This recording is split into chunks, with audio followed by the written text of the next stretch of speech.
క్యాన్సర్లపై అవగాహన లేకపోవడం వల్ల అవి ఎంతో మంది జీవితాలకు శాపంగా మారుతున్నాయి. స్టార్టింగ్ స్టేజ్లోనే లక్షణాలను గుర్తించలేకపోవడం వల్ల ఎంతో మంది మహిళలు ఈ క్యాన్సర్ల బారిన పడి ప్రాణాలు కోల్పోతున్నారు. మహిళలకు ఎక్కువగా సోకే క్యాన్సర్లలో సర్వైకల్ క్యాన్సర్ ఒకటి. అయితే ఈ క్యాన్సర్కు వ్యాక్సిన్లు, టెస్టులు అందుబాటులో ఉన్నప్పటికీ అవగాహన లేకపోవడంతో చాలా మంది దీని బారిన పడుతున్నారు.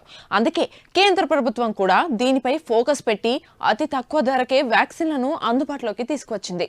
ఈ క్రమంలో తాజాగా బాలీవుడ్ నటి model Poonam Pandey cervical cancer తో మృతి చెందింది. ఇంతకీ ఏంటా క్యాన్సర్? ఇది ఎందుకు వస్తుంది?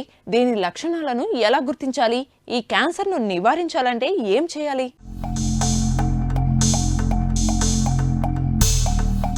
మహిళలకు ఎక్కువగా సోకే క్యాన్సర్లలో సర్వైకల్ క్యాన్సర్ ఒకటి. భారత్లో ఈ క్యాన్సర్ ప్రభావం ఎక్కువగానే ఉంది. ప్రపంచవ్యాప్తంగా నమోదయ్యే సర్వైకల్ క్యాన్సర్ కేసుల్లో 4వ వంతు కేసులు, మరణాలు భారత్లోనే నమోదవుతున్నట్లు గణాంకాలు చెబుతున్నాయి. తాజాగా బాలీవుడ్ నటి పూనం పాండే ఈ క్యాన్సర్ తోనే కన్నుమూసింది. దీంతో ప్రస్తుతం సర్వైకల్ క్యాన్సర్ హాట్ టాపిక్ గా మారింది. గర్భాశయ ముఖద్వారం వద్ద వచ్చే క్యాన్సర్ ను సర్వైకల్ క్యాన్సర్ అని అంటారు. గర్భాశయానికి కింది భాగంలో ఉండే సన్నటి ప్రదేశమే సర్విక్స్. ఇది గర్భాశయాన్ని యోనితో కలుపుతుంది. మిగతా క్యాన్సర్లతో పోలిస్తే సర్వైకల్ క్యాన్సర్ ను సులభంగా నివారించవచ్చు. స్క్రీనింగ్ ద్వారా ఈ క్యాన్సర్ ను గుర్తించవచ్చు. ఎంత ఎర్లీగా దీనిని గుర్తిస్తే ట్రీట్మెంట్ కూడా అంత ఈజీ అవుతుంది. మహిళలు బ్రెస్ట్ క్యాన్సర్ తర్వాత అత్యధికంగా ఎదుర్కొంటున్న సమస్య ఈ గర్భాశయ క్యాన్సర్. ఇది హ్యూమన్ పాపిలోమా వైరస్ వల్ల వస్తుంది. ఈ వైరస్ ను సకాలంలో గుర్తించి నివారించకపోతేనే గర్భాశయ క్యాన్సర్ కు దారితీస్తుంది. స్క్రీనింగ్ టెస్ట్, హెచ్పివి వ్యాక్సిన్ తీసుకోవడం ద్వారా ఈ క్యాన్సర్ రిస్క్ ను చాలా వరకు తగ్గించవచ్చు. సర్వైకల్ క్యాన్సర్ లక్షణాల విషయానికి వస్తే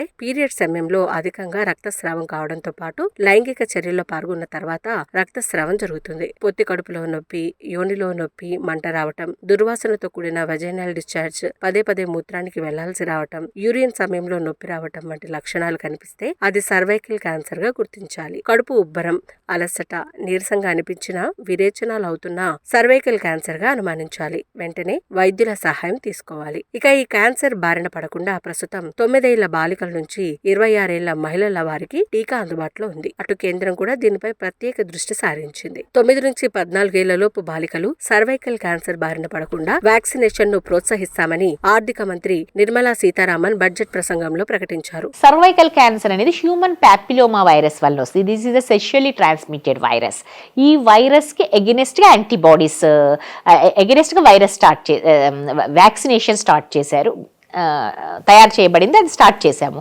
అది వచ్చి కూడా 15 ఏళ్ళు అయింది. Vaccine, cervical cancer vaccine. Cervical cancer human papilloma virus వలన వస్తుంది కాబట్టి దానికి వ్యాక్సినేషన్ ఉంది. అది సర్వైకల్ అందరు ఇప్పుడు యంగ్ ఏజ్, టీనేజ్ గర్ల్స్కి ఇస్తాం వలన రేపు సర్వైకల్ క్యాన్సర్ రాకుండా మనం కాపాడగలము.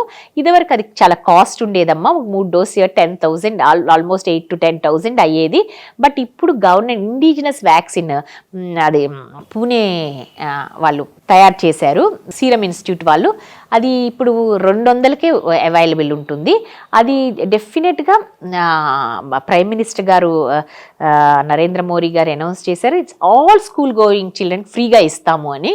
డెఫినెట్గా అలా ఇస్తాం వలన అది మనం అప్పుడు మనము వ్యాక్సిన్ అడ్వకసీ, వ్యాక్సిన్ తీసుకోవాలి అని మనము మేము కానీ, మీ మీడియా మిత్రులు మీరు కానీ అది అవగాహన తెప్పియాలి వాళ్ళలో. అంటే అందరూ వ్యాక్సిన్ తీసుకోవాలి. ఎందుకంటే కొంతమంది తీసుకోరుగా, వ్యాక్సిన్ వల్ల చాలా అపోహలు ఉంటాయి.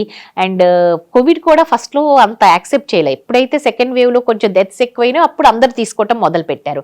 అలా అందరు కూడా ఆ వ్యాక్సిన్ మీద అపోహలు పెట్టుకోకుండా సార్ ఆడపిల్లలకి టీనేజ్ గర్ల్స్కి ఇవ్వాలన్నమాట. దేశీయంగా ఈ టీకాను అభివృద్ధి చేసేందుకు ప్రయోగాలు జరుగుతున్నాయి. సర్వైకల్ క్యాన్సర్ నిర్ధారణ కోసం పాప్ స్మియర్ అనే టెస్ట్ చేస్తారు. నిజానికి సర్వైకల్ క్యాన్సర్ ఫస్ట్ స్టేజ్ లో ఎలాంటి లక్షణాలు కనిపించవు. శరీరంలోని ఏదైనా వైరస్ లేదా బ్యాక్టీరియా ప్రవేశిస్తే దాన్ని తట్టుకునేందుకు యాంటీబాడీస్ ఉత్పత్తి అవుతుంటాయి. కానీ హెచ్పివి వైరస్ సోకినప్పుడు శరీరం ఎలాంటి యాంటీబాడీస్ ను తయారు చేయదు. సర్వైకల్ క్యాన్సర్ లో 4 దశలుంటాయి. ఒక్కో దశకు ఒక్కో రకమైన ట్రీట్మెంట్ ఉంటుంది. ప్రస్తుతం వైద్య రంగంలో వచ్చిన విప్లవాత్మక మార్పుల కారణంగా ఈ క్యాన్సర్ నుంచి సులభంగా బయటపడవచ్చు. హెచ్పివి వ్యాక్సిన్ తీసుకోవడం ద్వారా ఈ వైరస్ నుంచి రక్షణ లభిస్తుంది. వీటితో పాటు స్మోకింగ్ మానేయడం, సమతులమైన ఆహారం తీసుకోవడం, వ్యాయామం చేయటం, ఇన్ఫెక్షన్లు తగ్గించే బలమైన రోగ నిరోధకతను సాధించడం ద్వారా సర్వైకల్ క్యాన్సర్ నుంచి బయటపడవచ్చు.